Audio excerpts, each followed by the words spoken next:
धारणा पारणा, मास उपवास व्रत और रुद्रवर्ती व्रत वर्णन में सुगंधा का आख्यान। ईश्वर बोले, हे सनत कुमार, अब मैं धारण पारण व्रत का वर्णन करूंगा। प्रतिपदा के दिन से आरंभ करके सर्वप्रथम पुण्याहवाचन कराना चाहिए। इसके बाद मेरी प्रसन्नता के लिए धारण पारण व्रत का संकल्प करना चाहिए। एक दिन धारण व्रत करें और दूसरे दिन पारण व्रत करें। धारण में उपवास तथा पारण में भोजन होता है।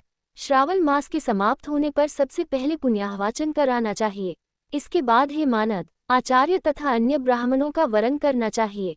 तत्पश्चात पार्वती तथा शिव की स्वर्ण निर्मित प्रतिमा को जल से भरे हुए कुंभ पर स्थापित कर रात में भक्तिपूर्वक पूजन करना चाहिए तथा पुराण श्रवण आदि के साथ रात भर जागरण करना चाहिए।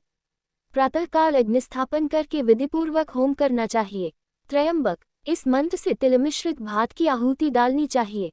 उसी प्रकार शिव गायत्री मंत्र से घृत मिश्रित भात की आहुति डालें और पुनः सिद्धाक्षर मंत्र से खीर की आहुति प्रदान करें। तदनंतर पूर्णाहुति देकर होम शेष का समापन करना चाहिए। इसके बाद में ब्राह्मणों को भोजन कराना चाहिए तथा साथ ही आचार्य की पूजा करनी चाहिए। हे महाभाग, इस प्रकार से उद्यापन संपन्न करके मनुष्य ब्रह्महत्या आदि पातकों से मुक्त हो जाता है, इसमें कोई संदेह नहीं है। अतएव इस महाव्रत को अवश्य करना चाहिए। हे मुने, आप श्रावण में मास उपवास की विधि को आदरपूर्वक सुनिए। प्रतिपदा के दिन प्रातःकाल इस व्रत का संकल्प करें। स्त्री हो या पुरुष मन तथा इंद्रियों को नियंत्रित करके इस व्रत को करें। अमावस्या तिथि को लोक का कल्याण करने वाले वृषध्वज शंकर की अर्चना पूजा षोडश उपचारों से करें। तदनंतर अपनी सामर्थ्य के अनुसार वस्त्र तथा अलंकार आदि से ब्राह्मणों का पूजन करें, उन्हें भोजन कराएं तथा प्रणाम करके विदा करें। इस प्रकार से किया गया मास उपवास व्रत मेरी प्रसन्नता कराने वाला होता है। हे सनत कुमार, मनुष्यों को सभी सिद्धियां प्रदान करने वाले लक्ष्य संख्या परिमित रुद्रवर्ती व्रत के विधान को सावधान होकर सुनिए। अत्यंत आदरपूर्वक कपास के 11 तंतुओं से बत्तियां बनानी चाहिए। वे रुद्रवर्ती नाम वाली बत्तियां मुझे प्रसन्न करने वाली हैं। मैं श्रावण मास में भक्तिपूर्वक देवों के देव गौरीपति महादेव का इन 1 लाख संख्या वाली बत्तियों से नीराजन करूंगा। इस प्रकार श्रावण मास के प्रथम दिन विधिपूर्वक संकल्प करके महीने भर प्रतिदिन शिवजी का पूजन कर 1000 बत्तियों से नीराजन करें और अंतिम दिन 71,000 बत्तियों से नीराजन करें, अथवा प्रतिदिन 3000 बत्तियां आदरपूर्वक अर्पण करें और अंतिम दिन 13,000 बत्तियां समर्पित करें, अथवा एक ही दिन सभी 1 लाख बत्तियों को मेरे समक्ष जलाएं। प्रचुर मात्रा में घृत में भिगोई जो स्निग्ध बत्तियां होती हैं, वे मुझे प्रिय हैं। तत्पश्चात मुझ विश्वेश्वर का पूजन करके कथा श्रवण करें।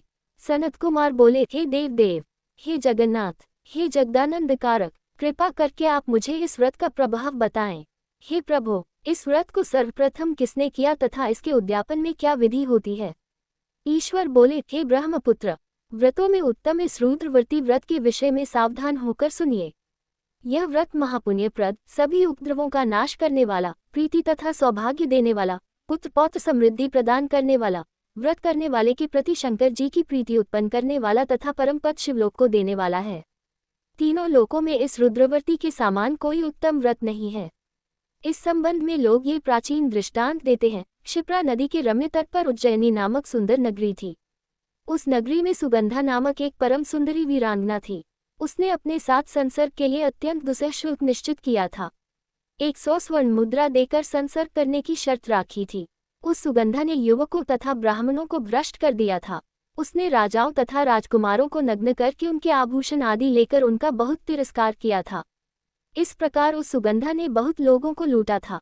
उसके शरीर की सुगंध से कोस भर का स्थान सुगंधित रहता था।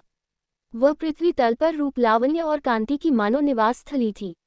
वह 6 रागों और 36 रागिनियों के गायन में तथा उनके अन्य बहुत से भेदों की भी गान क्रिया में अत्यंत कुशल थी। वह नृत्य में रंभा आदि देवांगनाओं को भी तिरस्कृत कर देती थी और अपने एक एक पग पर अपनी गति से हाथियों तथा हंसों का उपहास करती थी। किसी दिन वह सुगंधा कटाक्षों तथा भौं चलान के द्वारा कामबानों को छोड़ती हुई क्रीड़ा करने के विचार से क्षिप्रा नदी के तट पर गई। उसने ऋषियों के द्वारा सेवित मनोरम नदी को देखा। वहां कई विप्र ध्यान में लगे हुए थे तथा कई जप में लीन थे। कई शिवार्चन में रत थे तथा कई विष्णु के पूजन में तल्लीन थे। हे महामुने, उसने उन ऋषियों के बीच विराजमान मुनि वशिष्ठ को देखा। उनके दर्शन के प्रभाव से उसकी बुद्धि धर्म में प्रवृत्त हो गई।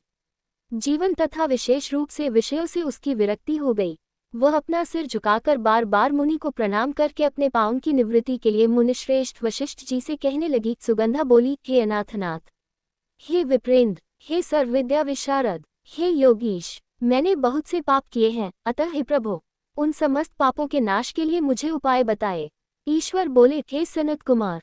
उस सुगंधा के इस प्रकार कहने पर वे दीनवत्सल मुनि वशिष्ठ अपनी ज्ञान दृष्टि से उसके कर्मों को जानकर आदरपूर्वक कहने लगे। वशिष्ठ बोले, तुम सावधान होकर सुनो। जिस पुण्य से तुम्हारे पाप का पूर्ण रूप से नाश हो जाएगा, वह सब मैं तुमसे अब कह रहा हूँ। हे भद्रे, तीनों लोकों में विख्यात वाराणसी में जाओ, वहां जाकर तीनों लोकों में दुर्लभ, महान पुण्य देने वाले तथा शिव के लिए अत्यंत प्रीतिकर रुद्रवर्ती नामक व्रत को उस क्षेत्र में करो।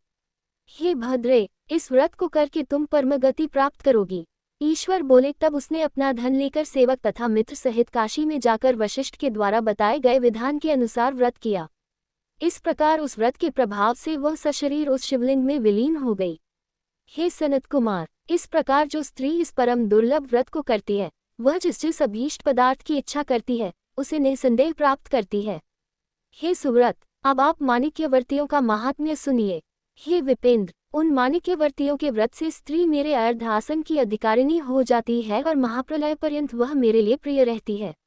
अब मैं इस व्रत की संपूर्णता के लिए उद्यापन का विधान बताऊंगा।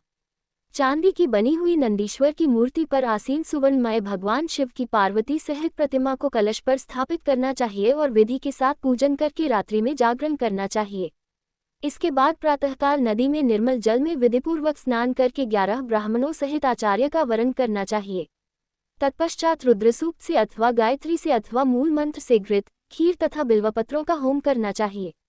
इसके बाद पूर्णाहुति होम करके आचार्य आदि की विधिवत पूजा करनी चाहिए तथा सपत्नीक 11 उत्तम विप्रों को भोजन कराना चाहिए। हे सनत कुमार, जो स्त्री इस प्रकार से व्रत करती है, वह समस्त पापों से मुक्त हो जाती है। तत्पश्चात विधानपूर्वक कथा सुनकर स्थापित की गई समस्त सामग्री ब्राह्मण को दे देनी चाहिए। इससे निश्चित रूप से 1000 अश्वमेघ यज्ञों का फल प्राप्त होता है। इस प्रकार श्रीस्कंद पुराण के अंतर्गत ईश्वर सनत कुमार संवाद में श्रावण मास महात्म्य में धारणापारणा मासोपवास रुद्रवर्ती कथन नामक चौथा अध्याय पूर्ण हुआ।